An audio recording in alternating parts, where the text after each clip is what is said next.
The biggest movie that I had watched recently, and I was always a big movie guy, was Independence Day.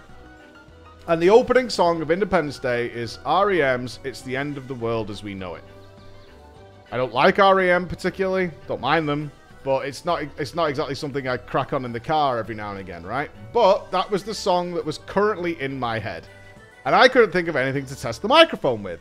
So when I was in front of it, I sung, it's the end of the world as we know it.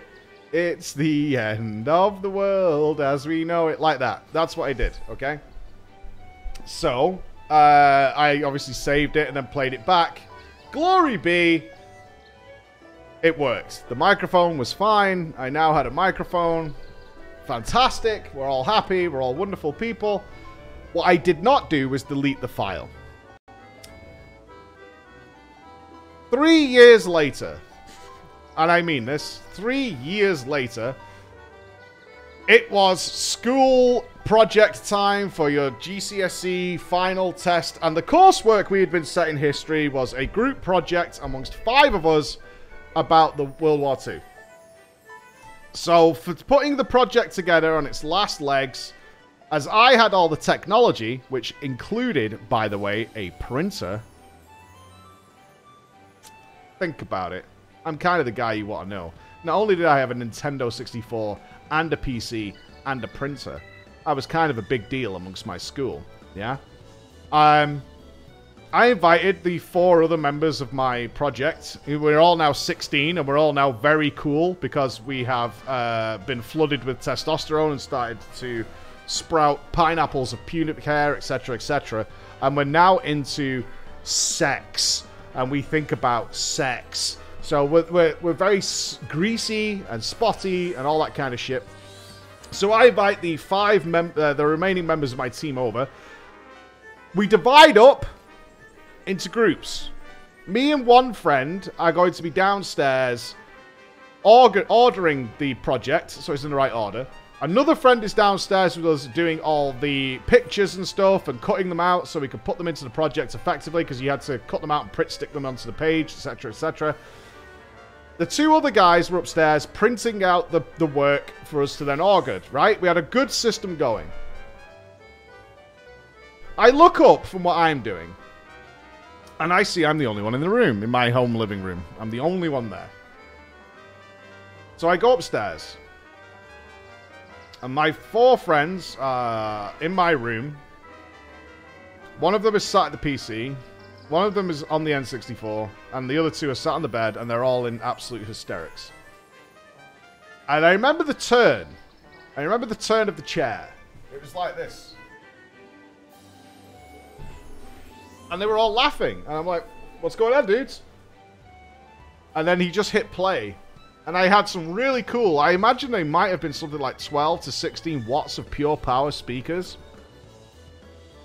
And 3 years after I had made that fateful recording, in all the watts of pure power, this song comes blaring out of my PC. Now, clearly they were looking for pornography, because how else would you have stumbled across an audio recording in a folder that I hadn't seen for 3 years? They were clearly hunting for pornography. But,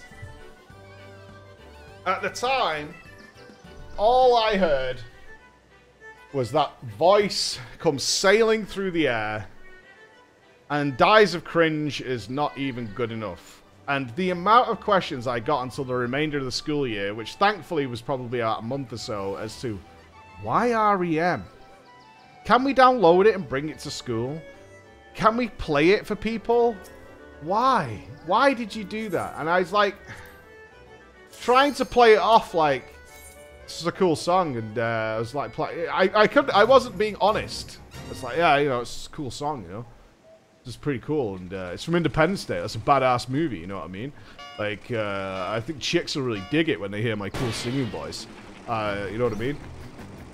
I did not play it off very well at all. It was, yeah, I made it way worse. Let's not pretend at that age we haven't taken a situation which is easily explained and not even remotely embarrassing and made it so much fucking worse than it ever needed to be in the first place.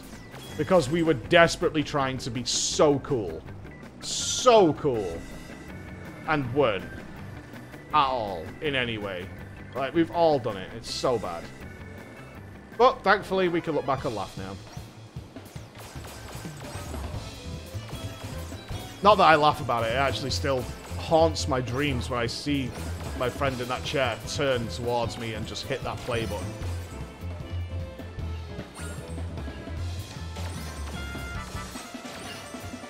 That was bad. Yeah, I still think about it probably once a year that image pops back into my head. So you got to bring that MP3 on stream? Thankfully it no longer exists. No, I do not still have it. I deleted it that day. It was gone forever. It was removed from my life. I spared myself the humility. The only thing that I would love to be able to show you guys, but they are lost somewhere. And I have looked multiple times because I was under the impression there are others. But my old wrestling videos on VHS that we recorded, there's about, wherever they exist, and somebody's probably found them and destroyed them now, but there's probably 15